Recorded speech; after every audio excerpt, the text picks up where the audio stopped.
동네 정신과 의사들입니다. 제가 요새 진료를 보는데 제가 소아청소년이랑 또 이제 자녀가 있는 부모님들을 보게 되거든요. 근데 이제 계약이 오늘 교육부도 발표했는데 계약이 또 미뤄졌습니다. 그러니까 토탈 한 5, 6주 정도 계약이 미뤄졌는데 애들한테 계약 안 해서 좋니? 이러고 그러면 애들은 무조건 좋다고 그래요. 근데 이제 부모님들한테 물어보면 코로나19보다 계약 연기가 훨씬 더 힘들다고 얘기하시거든요. 네, 그래가지고 이게 정말 가정에서는 정말 큰 고민거리인 것 같습니다. 여기 있는 선생님들께서도 자녀분들이 있는 선생님들이 있으신데 대체 이럴 때 어떻게 대처를 하시고 어떻게 시간을 보내는지 정말 궁금하거든요. 네, 제가 좀 할 말이 좀 있어요. 네, 저는 아주 감사하게도 낮 동안에는 병원에서 시간을 보내고 진료를 하지만 집에 저희 아이들을 돌보는 분은 따로 계십니다. 그래서 너무너무 감사하고 편안한 나날을 보내는데 우리 아이들도 집에서 아주 좋은 아주 살판에 났어요. 원래는 학원도 가고 해야 되는데 지금 이런 상황에서 학원을 갈 수가 없잖아요. 그래서 오전에는 문제집을 일단 풀려요. 그런 다음에 오후에 유튜브 시청, 밀린 게임들 막 시키는데 그 한 달 동안에 2월, 3월 지금 한 3월도 지금 지나가고 있는데 이 2달 동안에 게임도 레벨이 너무 많이 올라가고 좋아하는 채널 엄청 많이 실컷 다 신청을 해놔서 애들은 살판이 났어요. 그래서 보니까 이제 전에는 주로 이제 엄마 아빠가 퇴근한 이후에 낮에는 공부하고 학교도 가고 공부도 하고 엄마 아빠가 퇴근한 이후에 놀아보라고 유튜브나 게임을 좀 지어줬는데 지금은 이제 이미 낮에 많이 했잖아요. 그래서 이제 밤에 엄마 아빠가 퇴근한 이후에는 우리들만이 한번 시간을 가져보기로 했어요. 이미 할 거 다 했으니까. 그래서 어렸을 때는 아이들이 이제 부모하고 같이 놀아줘야 되는 나이였잖아요. 그래서 같이 놀았었는데 크고 나니까 이제 엄마 아빠는 자기들 할 거 하고 아이들은 또 각자의 자기만의 놀이들에 이렇게 빠져 있어서 각자 저럴 때 다른 시간을 보냈는데 다시 어렸을 때 했던 게임들 아니면 보드게임이나 아니면 레고블록 조립 같은 거 소환을 다시 한 거예요. 그래서 어렸을 때 다 이제 블럭 맞추기에서 다 흩어졌던 것들을 다시 꺼내서 새롭게 만들고 또한 3살 때 더 어렸을 때는 수채화 불감으로 이제 그림도 같이 그리고 좋아하는 엘사 그리기 이런 거 했었는데 그거를 다시 꺼내서 했더니 그 초등학생 고학년이 되는 우리 큰아들까지 와서 같이 자기도 하겠다고 제자리를 뺐더라고요. 그래서 이렇게 같이 이렇게 시간 보내면은 참 어떨까 합니다. 어때요? 저 잘하고 있죠? 네. 칭찬을 좀. 네. 그래서 이 코로나 바이러스 감염증이 참 무섭고 두렵고 어려운 시기지만 무서운 시기지만 한편으로는 그동안 우리가 느끼지 못했던 걸 새롭게 발견하는 기회로 삼을 수도 있을 것 같아요. 그래서 이 가족 간의 이런 더 유대가 깊어지고 시간을 보내면서 코로나 바이러스 감염증으로 인한 공포나 두려움 그런 각자를 의심하고 했던 그런 공포로부터 자유를 좀 찾을 수도 있을 것 같은 생각이 듭니다. 감사합니다. 네. 저도 정말 드릴 말씀이 많은데요. 유지혜 선생님 말씀에 정말 공감합니다. 저 역시 코로나 때문에 가족들과 함께하는 시간이 많아졌는데요. 그러면서 스스로 이번 시간에 대해서는 먹고 놀고 사랑하자 이런 식으로 제 주제를 정해봤습니다. 저는 원래 다른 사람들을 만나기를 좋아하는 외향적인 사람이라서요. 외부 모임이 잦았는데 코로나 덕분에 모임이 취소가 됐어요. 그래서 대부분의 시간을 가족들과 보내게 되었는데요. 그래서 술 마시는 대신에 다른 것들을 먹게 됐죠. 애들에게 미역국을 끓여주거나 계란찜이나 계란찜 사서 먹을까요? 점점 난이도가 높아지는데요. 네. 그냥 또 소고기 야채 볶음 이런 것도 할 수 있습니다. 저는 김치도 담아봤던 사람입니다. 최고 난이도. 네. 집에서 쫓겨날 뻔했습니다. 그런데 애들이랑 집에서 시간을 보내는 시간이 많아지셨죠, 다들. 계약도 연기가 되고 이러면서요. 그런데 학원을 가기 힘들어하는 아이들을 이제 엄마들이 알게 된 것 같아요. 이 코로나 사태 때문에 아이들이 얼마나 가기 힘들어했는지 이거를 겪으시면서 그러면서 학원 가는 시간을 좀 줄여야겠다 이렇게 얘기하시는 어머님들도 있으셨어요. 네. 그래서 사실 아이들이 제일 좋아하는 거는 자기들이 좋아하는 것을 부모가 관심을 기울이고 또 정말로 같이 놀고 또 그들의 고민이 무엇인지 들어보는 거겠죠. 그래서 이번에 코로나로 인해서 너무 많은 정보들이 많이 나오기도 하는데 잘못된 이 정보나 뭐 이런 걸로 인해서 아이들이 혹시 불안해하지 않은지 혹은 이렇게 계속해서 이 코로나 외에도 정말로 아이들이 힘들어하는 게 무엇이었는지 그들의 고민이나 스트레스를 부모님들이 살펴보는 기회가 될 수도 있을 것 같아요.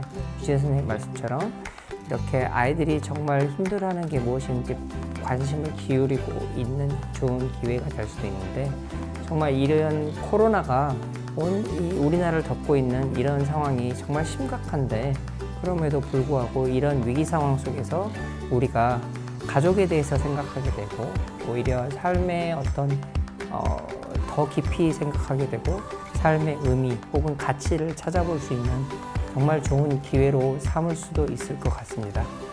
그래서 이 시기에 대한소아청소년정신의학회에서는 다음과 같은 것들을 추천합니다.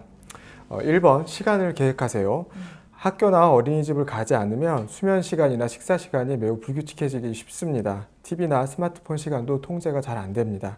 학교 다닐 때랑 완전히 똑같을 수는 없지만 몇 가지 항목은 아이와 상의를 해서 결정하는 것이 좋습니다.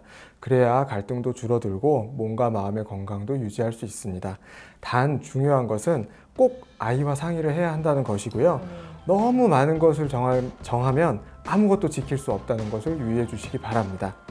두 번째로는 가족이 함께하는 소중한 시간을 만들어 보시길 권유드립니다. 같은 집에 살지만 모든 가족들이 함께하는 시간은 의외로 별로 많지 않은 것 같습니다.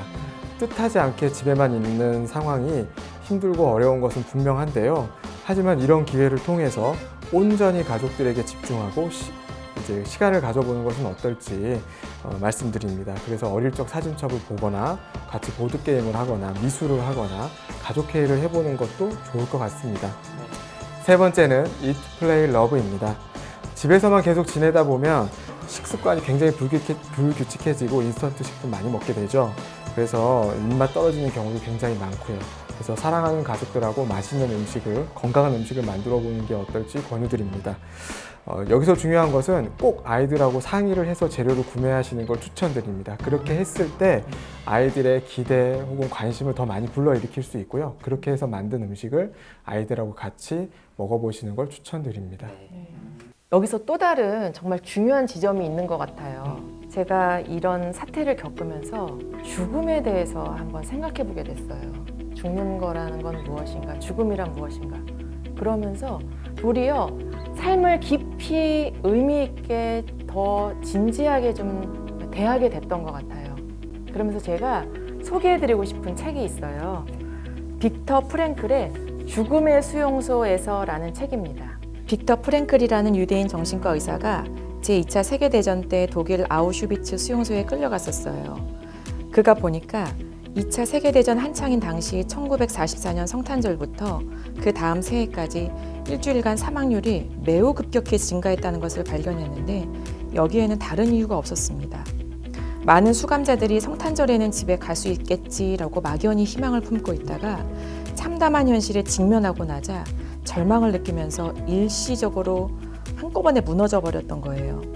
이런 경험을 통해서 빅터 프랭클 의사는 왜 살아야 하는지 아는 사람은 어떤 상황에서도 버틸 수 있지만 그걸 놓치고 나면 바로 무너져 버리고 인간으로서의 존재 가치를 잃어버린다. 이런 커다란 깨달음을 얻었습니다. 그러면서 육체적으로 강한 사람이 반드시 살아남는 것은 아니다.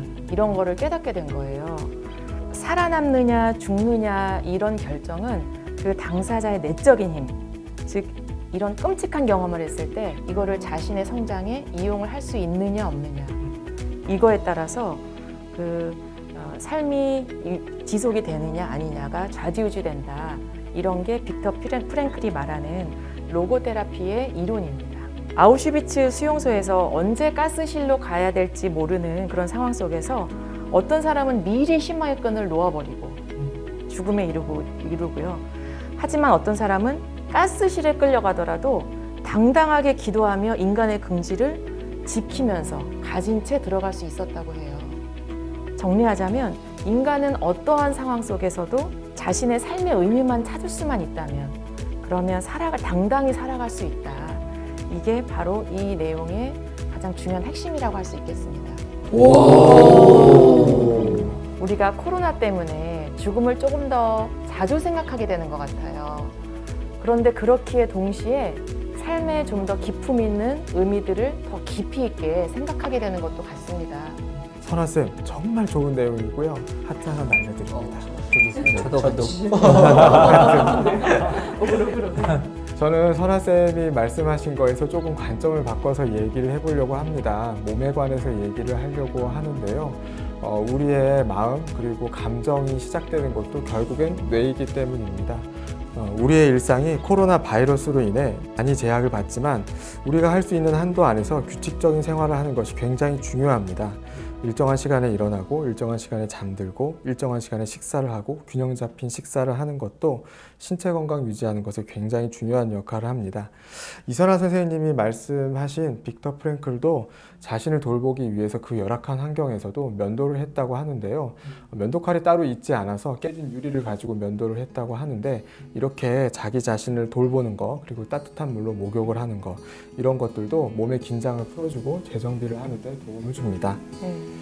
우리가 불안이나 공포에 노출이 되면 마음만 불안한 것이 아니라 몸도 불안해지는데요. 그런 것들을 어떻게 할 수 있느냐면 가슴이 두근거리거나 숨이 차거나 배가 소화가 안 된다거나 더부룩하거나 이런 것들로 나타나기도 하거든요. 반대로 얘기하면 이런 증상들이 나타난다면 우리의 마음이 불안할 수도 있다는 것을 얘기합니다. 그래서 우리 몸이 보내는 사인을 긴밀하게 알아차리고 내가 이렇게 불안할 때 이런 불안과 스트레스를 해소해 주는 것이 굉장히 중요한데요. 그런 것들을 위해서 우리가 간단하게 실외에 나가서 가벼운 유산소 운동을 하거나 스트레칭을 하거나 복식호흡을 하는 것도 신체의 긴장을 풀어주는 데 도움이 됩니다. 또한 자가격리자라고 하더라도 밖에 나가긴 어렵지만 실내에서 할 수 있는 것들을 최대한 하시기를 권유드립니다. 예를 들면 실내에서 할 수 있는 맨손 체조나 복식호흡, 스트레칭 이런 것들도 신체의 긴장을 풀어주고 이완하는 데 큰 도움을 주고요. 이런 것들이 마음의 불안이나 공포를 줄여주는데 많은 역할을 할 수 있습니다. 또 하나 중요한 것은 해로운 것을 멀리하는 것입니다.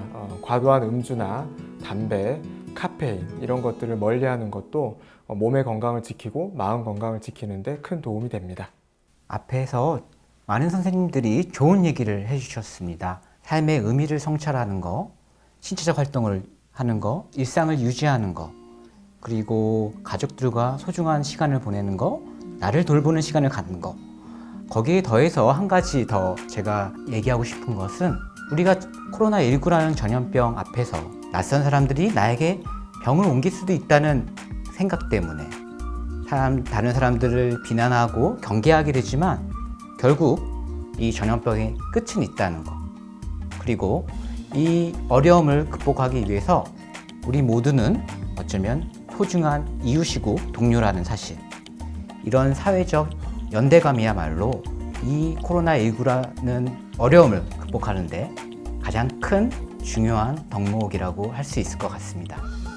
만약에 여러분들이 앞에서 얘기했던 이런 모든 것들을 다 했는데도 많이 불안하시다면 여러분들 주위에는 저희 같은 동네 정신과 의사들이 있습니다.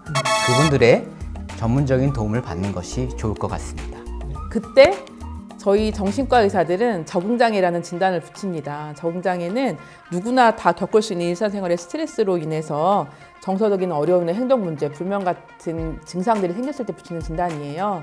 이 적응장애는 학교나 가정, 직장에서 벌어지는 스트레스에 의해서도 생기지만 사회나 집단, 그 전체에 가해지는 자연재해, 지금과 같이 코로나 바이러스 전 세계 대유행과 같은 이런 스트레스로 인해서 생기기도 해요. 어떤 때는 민족이나 종교적 박해, 민족적, 사회적, 종교적 박해 같은 스트레스로 인해서 생기기도 하고요. 그래서 이 적응장애는 어떨 때는 입학이나 결혼, 출산과 같은 우리 그 발달 단계에서도 생길 수 있는 문제이기도 한데요. 증상의 정도에는 스트레스의 심각도 말고도 개인의 취약성, 아니면 지지 체계, 아니면은 그 사회 문화적 기준과 가치 같은 것들도 영향을 미칠 수 있어요. 그래서 우리 치료에는 먼저 심리치료적 중재를 먼저 생각하게 됩니다. 근데 최근에는 이런 심리치료적 중재 외에 약물치료가 굉장히 각광받고 있어요. 소량의 항우울제, 즉 선택적 세로토닌 재흡수 억제제와 같은 약을 사용하게 되고요. 2주에서 한 1개월 정도 사용하게 되고 3개월 이내에는 병전 상태로 회복하게 됩니다. 일단 오늘은 제가 가장 많이 선호하는 3가지 약제를 한번 가지고 와봤습니다. 예. 자, 약통도 한번 보여드릴게요. 네, 모자이크 처리해서 잘 모르시겠지만 일단 3가지 약제를 먼저 가져와 봤고요. 자, 첫 번째는 아마 저 말고 이제 다른 선생님들 비슷하실 것 같은데 에스시탈로프람이라는 성분의 이 하얀색 알약입니다. 주요 우울장애일 때는 한 15에서 20ml 정도 고용량을 사용하는데 보통 적응장애의 경우에는 이거는 5ml짜리인데요. 5ml에서 10ml 정도 사용하게 되고요. 굉장히 효과적입니다. 그리고 두 번째는 이제 조성 원장님이 가장 선호하시는 네, 플루옥세틴이라는 약이고요. 이거는 초록색 캡슐이고 10ml짜리입니다. 보통 주요 우울증일 때는 20에서 40ml, 뭐 경우에 따라서 80ml까지 사용하는데 적응장애 때는 10에서 20ml 정도 투여하고 아주 효과적인 약입니다. 그리고 세 번째 약은 썰트랄린이라는 약이고요. 제약회사마다 이 글씨는 좀 다른데 이 모양과 색깔은 비슷합니다. 이건 50ml짜리고요. 우울증일 때는 100에서 200ml, 200ml 이상 사용하는데 보통 적응장애 때는 50에서 100ml 정도 투여로 효과를 볼 수가 있어요. 여러분들 몸이 아프실 때는 어딜 가시나요? 네, 허리 아프실 때는 정형외과 가시잖아요. 그리고 복통이나 아니면은 뭐 감기 같은 거가 있을 때는 내과를 먼저 가시는데 이런 여러 가지 스트레스로 인해서 짜증이나 분노나 아니면 우울감, 불면이 왔을 때는 저희와 같은 동네 정신과 의원을 찾아주세요. 저희는 코로나 바이러스 감염증에 대한 만반의 조치를 다 한 후에 여러분들을 기다리겠습니다. 저희는 여러분들 가까이에 늘 있습니다. 저희가 어디 있는지 궁금하시면 저희 소개 영상을 많이 봐주세요. 우리는 동네 정신과 의사들입니다.